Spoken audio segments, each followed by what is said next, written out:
Ako nga ay pupunta dito sa babuyan namin dahil sinasabi ni Larry na yun daw babuyan namin ay tinamaan na ng niyog na kanilang pinapower. So, meron pa namang inahin doon na mga nganak na. Nako, tingnan natin. Magtatayo daw kasi ng bahay dito. Kaya pinutol nila yung puno ng niyog. Pero mali ang tinamaan. Kuya, may dapat mga baboy bago pa kayo naman dyan. nagtatanggal niyan, inaano ninyo kung makakasira ba kayo ng may mga hayop dyan, may mga buntis na baboy.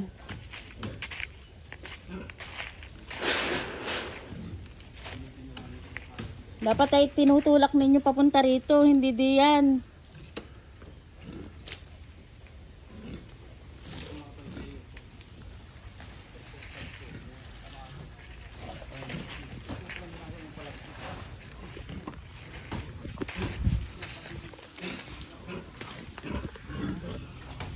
Ito yung ginagawa nilang nasira pa yung aming babuyan, may inahin di yang buntis. Pag kuya yung inahin namin ay nangako anong nangyari diyan ay kung sino nagpapatrabaho sa inyo, mananagot kayo diyan.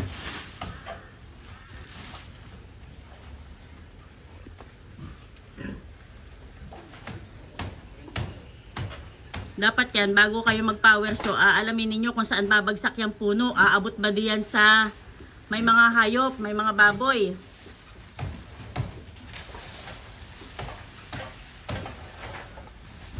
Nag-power so sila.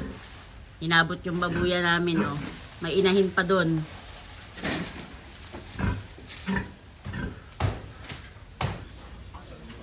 Ito buntis. Oh, nabagsakan ng nabagsakan ng mga bato. Nako.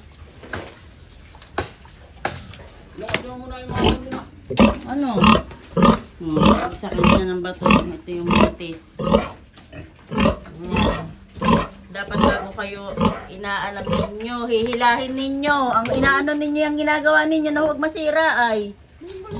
Ang inaano nila yung gawa nila na huwag masira ay hindi nila iniisip na mayroon ditong buntis na may matatamaan. Oh, mga baboy.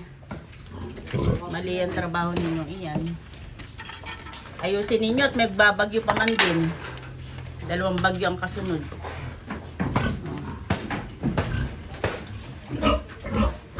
Ayan nangyari. Buti. May mga pako-pako. Larry, makakawala itong baboy na ito. Ato, tanggal yung kahoy.